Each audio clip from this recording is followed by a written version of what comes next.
Roar here with the aftermarket analysis and outlook for Wednesday, October 2nd, 2013. Except in this case, in fact, we wanted to wait to see any of the extended impact of the failure of President Obama and the House and Senate leadership to advance the negotiations toward a continuing resolution to fund the U.S. government on Tuesday evening, and it seems there was no progress whatsoever, and yet the markets are taking that in a fairly sanguine manner. So here we are on Thursday morning, October 3rd. It is currently 6:45 a.m. Central Time in the U.S., and this will allow us to fold in any of the rather modest market reactions.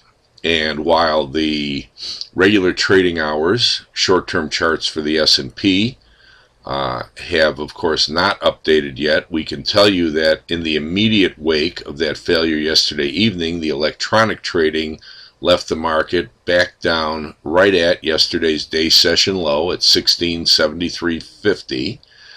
And yet on current form it is cleaned back up to about 1680, and that leaves the short-term indicators, which have flipped between bullish and bearish and bullish signals on these short-term swings within a $20 range, very much mixed once again and probably pretty meaningless. As we had mentioned previous, the market would either have to sustain activity back above 1695, which was the top of the runaway gap on the weekly chart going back a couple weeks ago to the Summers withdrawal from the race for the Fed chairman, and we'll look at that on the intermediate term charts momentarily, or show a more sustained failure back below 1682 to 78. That was the low end of the gap on the daily chart. One very interesting short-term activity is on the overall downward channel from the big post-Summers withdrawal and ultimately the FOMC surprise surge back on the 18th, and that pushed of course up to a high here at 1723.5 on the December future, which was not lead contract yet. The lead contract pushed up to about 1730. That was September, shortly before its expiration. And the overall downward channel from that high was violated. The market put in an up break and seemed to try and hold on to it after the shutdown began on Tuesday. So in a perverse manner, some people were feeling rather friendly to the market. Then Wednesday's sharply lower opening negated that upbreak, and on the recovery later on Wednesday, all the market did was retest that failure level, which happens to be a failed 38.2% Fibonacci retracement of the broader swing. And if you ask, well, where is that from? That's all the way up from the low at 1620. In other words, the equivalent of the significant sell-off low that the market held back against the negated down break on the lead contract, and we can visit that right now. So that was from this low to this high is that failed Fibonacci third support that we just saw on the short-term chart. Of course, with September's premium to the December contract, the lead contract low was 1625 to 30 area. And in fact, given the evolution of the Fibonacci levels since we hit the new high at 1730 a couple of weeks ago on the September contract shortly before it expired, we also see how the 25% retracement has indeed shifted up to that same area right in the 1630 to 25 area. So that would be your more significant lower support if the market should find excuse to stay below 1682 at the bottom of the gap higher from the Summers resignation. But as we also pointed out yesterday, the market up runaway gap that on its negation, on falling back below it, has become an exhaustion gap top and resistance That is from the 1688.60 Friday the 13th close up to the gap higher on the week from the week beginning September 16th. And that was up to, as you can see, 1695 low. And that's what's so important about whether the December contract, now his lead contract, can indeed get back above 1695 in order to reassert the upward momentum.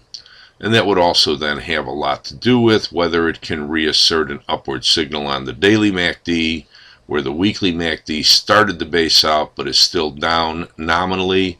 And on the couple week slippage, weekly stochastic is even in a nominal downward position. Now, to complete a bit more of a global review of the equities and the fixed income, we can run through this rather quickly because after withstanding the weakness in the U.S. for a couple of days, the only market that's still holding up well is indeed the German DAX, which is inspired by a bit better Eurozone services PMIs and other European data this morning, and Ms. Merkel's recent re-election. So it has reason to be cheery, and as you can see is still where it lagged the U.S. initially on the rally back up in July into August, is still sitting out above its 85.58 high from back in May, and still maintaining its gap higher from Monday, September 16th. FTSE has been the weakest, and by the way, that's somewhat at risk over the daily MACD turning down, but you'd need to see a failure back below 8,500 area to reinforce that at all. The FTSE is the weaker sister, and in fact, whereas opposed to the DAX, the weekly MACD remains down, daily MACD is just turned down again, and indeed in the last couple of days it's given up some interesting support in the 6,500 area. However, that full support is down in the 64 to upper 63s it's testing now. That's especially the case with the 41-week average being in the low 64 area. And this is going to be a very interesting, divergence between the UK, that ostensibly has had somewhat more upbeat expectations, and those have weighed on the FTSE, whereas the DAX has been helped by, for instance, greater ECB accommodative talk than the Bank of England, which we saw again yesterday at the earlier than usual ECB meeting on Wednesday of the first week of the month because of the German Unity Day holiday today. And again, this is fairly critical support here into the upper 63s. If it should go by the wayside, then you could imagine this market is out of this recent trading range, and you could be thinking in terms of going back at least to 62.50 to retest some heavy congestion in the 62.50 to low 62 area, and the Fibonacci retracement, which has already been tested and even leaked below, but then the market recovered back above, and not the least of which would be this significant channel support, which the market held right near on the sharp sell-off into the later part of June. So very interesting activity down around 64 even here. The Nikkei is also stumbling temporarily. Looked like it was trying to hold on to 14.5. Even did so in spite of, initially in spite of Mr. Abe's indication they were going to move forward with the sales tax increase at the top of next year as a way to offset part of their budget deficit, and yet that is only in the wake of significant stimulus. And as you can see, the slippage from 14.5 back to 14 is right back to some key Fibonacci levels, key moving averages right there in the 14,000 area. So much like the FTSE, this has been a bit weaker sister than the DAX, has responded a bit of late to the nervousness in the U.S. Much like the FTSE, the indicators are down, but on balance, it also is right back in a fairly critical area around 14,000 with lower support down around the 13.6 up break and extended Fibonacci levels. So this is going to be another interesting one to keep an eye on. and we presume it could well be influenced by whether the U.S. heads lower, given the U.S. position as a driver of psychology elsewhere. We have the fixed income markets looking at the long end first. The T-note has managed to show its weekly MACD turning up of late, joining a daily MACD that turned up as the market was basing out back down in the 123.5 to 123 area on the December contract. Here as well, this week close going back 2 weeks ago was not necessarily the action of the market so much as the full point discount in the December contract, which meant with September expiring, here we are in the low 125s. The market was actually more so in the low 126s on September, and that's where this might have closed, and it quickly went back up to September levels, which it is inclined to do if it doesn't break the support. And what we have here now is an up break from down in the upper 123 area, so the congestion at 124 into 123 should act as a buffer if there is any good size sell-off. More important, however, is whether any weakness in the equities is capable of pushing this market up through 127, and on the current Fibonacci swing, the immediate sharp trend down from this last hurrah high up into the 133.25 level, whether this continuation resistance in the low 127s that's very much aligned with this rally high from mid-July at 127.10 is broken, which leaves no further resistance historically until the mid 128s and possibly even the 129.5 to 130 level once again. To just take a look at that historically, you have this old major low, which was a key failure on the way down below 128.5 on the crunch back in mid-June, and of course plenty of congestion in the upper 129 to 130 area. So that's the sort of thing that the market might achieve if it can get out through the low to mid 127s. Somewhat similar activity on very different trends, admittedly, in the gilt market, which has 25% retracement of its swing up here in the 110.70 area. However, it has escaped resistance down at 110.20 to 109.85, and it will be important to see whether it can fall back below there, given it's stalled at the 13-week average. But the 9-week average is down here at 109.72. So can you fail the upper 109s again to get the bears some joy, or if you get weakness in the equities and this market holds in, does it squeeze out above the low to mid 110 area up to bigger resistances that are more so up into historically on congestion and on this failed Fibonacci support in the mid to upper 111 area. And the other aspect of whether this can push higher is, of course, the weekly MACD that is pretty much back in balance. So if it fails from here, it maintains the down signal. If it heads up, it will tend to reinforce it and feed on itself. And then there's always the Bund. The Bund has been the big crunch, playing catch up on December contract expiration at a full 2-point discount to the September contract, and September had been trying to hold on out of late August and early September into the 140 to 139.5 area. However, as you got closer to expiration, and there were some upbeat expressions from the ECB right into the expiration of the contract, which was actually on the 6th, by which time it bounced, but into the ECB meeting on the 5th, even late on the 4th, the December contract was already down at 137.55. The lead contract was below 139.60. This led to a crunch down to anticipated support on the major oscillator level down in the 136.5 area, after which, of course, the market has recovered on the oscillator as well, from no worse than 5 to 5.5 under the 41-week average, a classical sort of next stop when the market fails 3 to 3.5 under.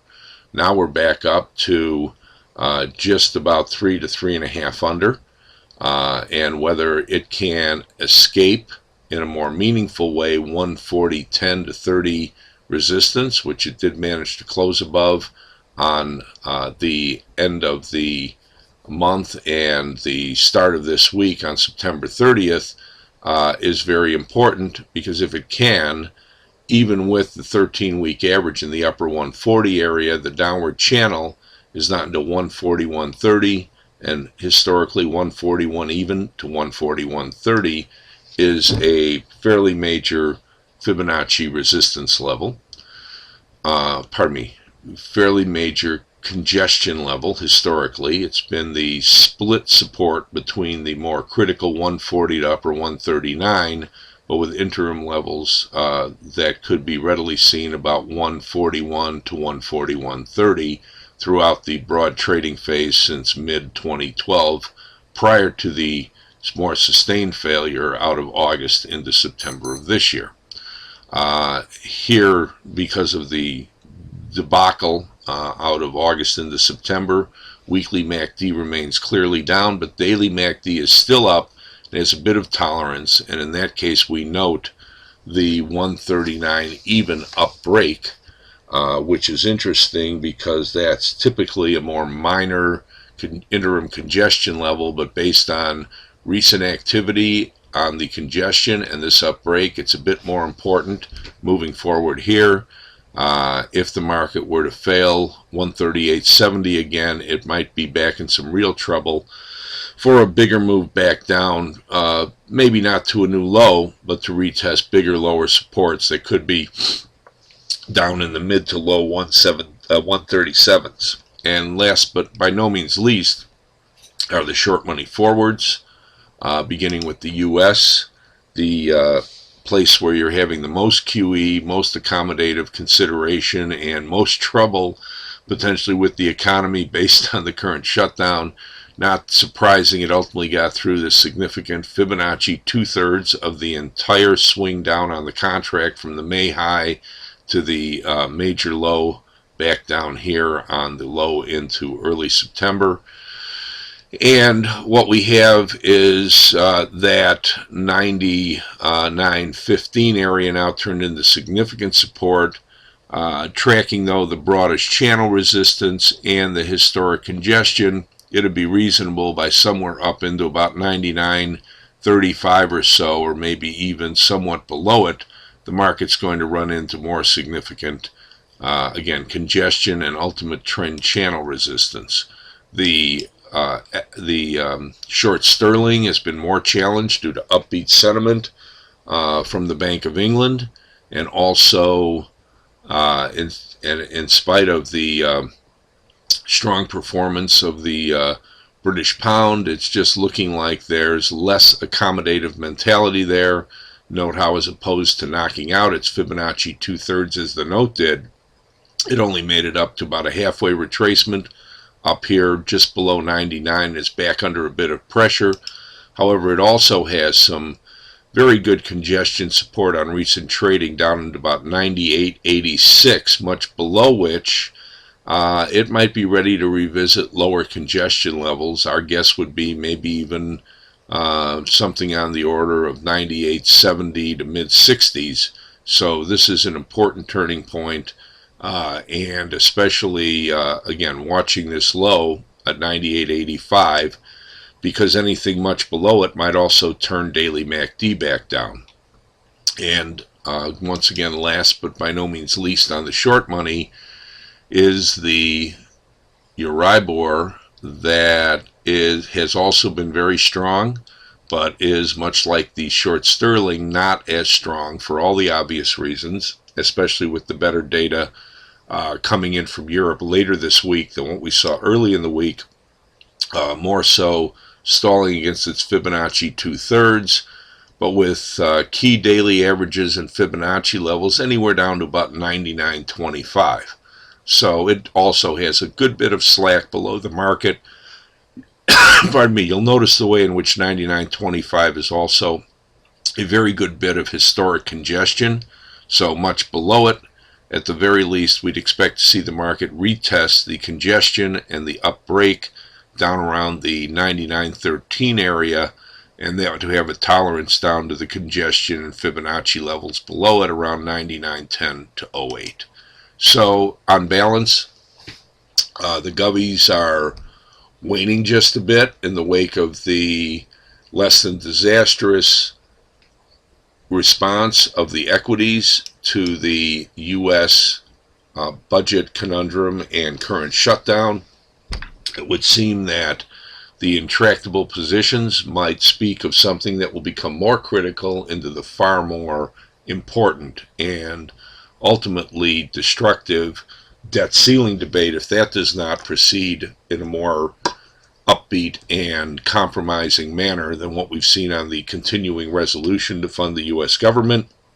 And we're going to get on to a separate video, as we always do these days, for the foreign exchange. But for right now, we expect that unless some compromise takes place by this weekend into the very top of next week, then we are going to see a bit more problem for the U.S. equities in our current form. That would likely drag down the other equities a bit further, tend to support the govies on their current resilient holding action at the very least, or even possibly drive them and short money forwards a bit higher. That's pretty much it for now. Here's your last look at the short money, on the short-term chart of the S&P 500, and we look forward to updating again sometime soon. Bye for now.